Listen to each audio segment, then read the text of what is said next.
여러분 안녕하세요. 전 국민들에게 거의 시혜적으로 무차별적으로 나눠주는 기본소득의 문제가 최근 들어서 다시 화제를 모으고 있는 것 같습니다. 과거의 기본소득에 대해서 제가 한번 말씀드린 영상이 있는데, 원래 소득, 임금이라는 것은 일한 것에 대한 보상입니다. 열심히 일한 사람에게 많은 보상을 주는 게 가장 기본적인 시장 경제 원리입니다. 그럼에도 불구하고 때로는 경기가 극심하게 침체됐을 때, 그러한 어려움에서 일시적으로 벗어나기 위해 전 국민에게 무조건 얼마씩 나눠줘야 한다는 것이 기본소득의 논리입니다. 근데 이런 논리는 특히 선거철이 되면은 정치인들 사이에서 많은 공약으로 남발되는 경향이 있습니다. 사실 저도 작년에 기본소득에 해당되는 휴대전화비 2만 원을 받았습니다. 제 의사와는 상관없이 직접적으로 통신사에 지급되니까 거절할 시간도 방법도 없었는데, 그게 바로 기본소득의 특성입니다. 그런데 과연 기본소득이 이런 형태로 지급된다면 전체 대한민국 경제는 어떤 영향을 미칠까? 대체로 경제학자들은 긍정적인 기여보다는 오히려 부정적인 영향이 많다고 생각합니다. 그런데 최근에 이 문제를 한국 경제에 대입해서 구체적으로 분석한 논문이 발표됐습니다. 그런데 이 논문은 만 25세 이상의 성인에게 3,900여만 명이 되더라고요. 기본소득 월 30만 원, 그러니까 연 360만 원을 나눠줄 경우에 국민경제 전체에 미치는 영향을 분석한 것인데, 서울대학의 장용성 교수를 비롯해서 몇 분의 교수님들이 분석을 했어요. 그런데 만약에 월 30만 원씩을 지급한다면 한 해에 필요한 돈이 141조 원이 좀 넘습니다. 우리나라 국내 총 생산 GDP 기준으로 약 한 7.35%에 해당이 됩니다. 여기에 들어가는 재원을 소득세로 충당한다면 어떻게 되겠어요? 세율은 종전소득세 실효세율이 6.8%였는데 이게 24.4%로 무려 18%포인트 가까이 올라가야 됩니다. 세금을 많이 내야 되는 거죠. 또 다른 세금에 손을 대도 피해는 비슷합니다.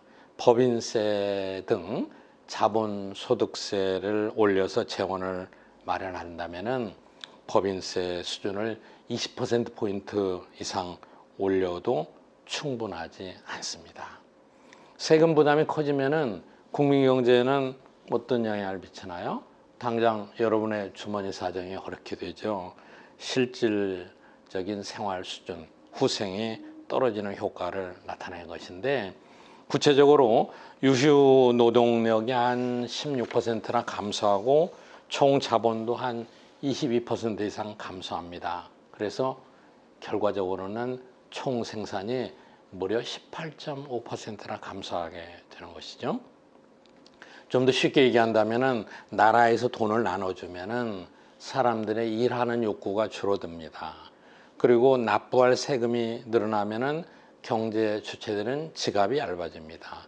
이로 인해서 사회 전체적인 부작용이 총생산, 총자본, 총노동에 모두 부정적으로 영향을 미치고, 또 자본과 노동 비율이 떨어져서 임금 하락이 나타나고 또 이자율 상승이 나타납니다. 여러분, 임금이 하락하고 이자율이 상승하면 어떤 결과가 나타나나요? 근로소득에 의존하는 저소득층의 소득은 감소하고 자산 소득이 많은 고소득층의 수입은 더 늘어나게 되는 것이죠. 그렇기 때문에 빈부의 격차도 심해집니다. 일하고자 하는 동기가 약해지고 노동 공급이 줄어들죠. 나는 기본소득을 받으니까 열심히 일 안 해도 되는 거죠. 고용률이 하락합니다. 그래서 근로소득이 없는 계층이 늘어납니다. 소득세를 올려서 기본소득을 준다면 고용률은 한 15%포인트, 소비는 한 15.9% 낮아지게 되는 겁니다. 빈부 격차가 얼마나 악화되느냐, 지니계수로 평가하면요, 여러분 지니계수 제가 한번 설명을 드렸죠. 오늘 영상을 한번 다시 보시죠. 진액계수는 높아질수록 소득 불균형이 확대되는 것인데 진액계수가 0.413에서 0.514로 크게 올라갑니다. 대체적으로 진액계수가 0.35 후반에 가면은 소득 분포가 상당히 불균형하다 이렇게 얘기하는데 이 기본소득으로 인해서 훨씬 더 불균형하게 되는 것이죠. 그러니까 장기적으로 봤을 때 자본 축적도 줄어들고 고용도 감소하는 것으로 되는 것입니다. 결국은 선별적 복지를 보편적 복지로 대체하는 것은 결코 저소득층에 도움이 되지 않는다는 것이 이 논문의 핵심입니다.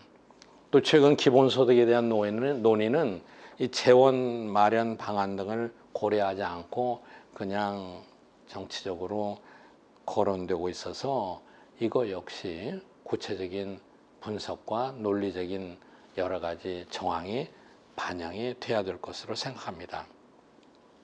여러분 어때요? 경제는 민간의 자율적인 경제 활동에 의해서 활력을 찾아야 합니다.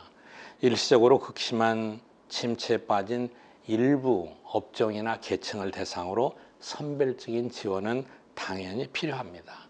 그러나 보편적으로 누구에게나 주는 기본소득은 바로 민간의 자율적인 시장 활동이 아니라 정부의 주도하에 일하지 않아도 소득을 나눠주는 경제 시스템을 지향하는 결과가 되는 것이죠. 그 재원을 어디서 마련하며 또 이런 시스템이 언제까지 지속될 수 있는가? 불가능한 것이죠. 정부는 행정 서비스 기관의 역할에 충실해야 되지 소득을 창출하고 나눠주는 역할에 치중해서는 안 됩니다. 국민이 필요한 모든 것을 나눠주는 시스템은 성공할 수가 없죠. 이런 시스템은 노벨 경제학자인 하이에크의 대표적인 저작에서 노예로 가는 길이라는 그런 명언을 남겼습니다. 부의 균등한 분배나 불균등의 타파를 내세우면서 임금이나 소득을 정부가 보장하는 이런 사회는 우선 당장은 그럴듯해 보이지만 결국 개인의 자유와 시장을 박탈하는 집단주의 체제로 가고 이렇게 되면은 결국 국가가 노예 사회로 전락시키는 큰 위험을 안게 된다.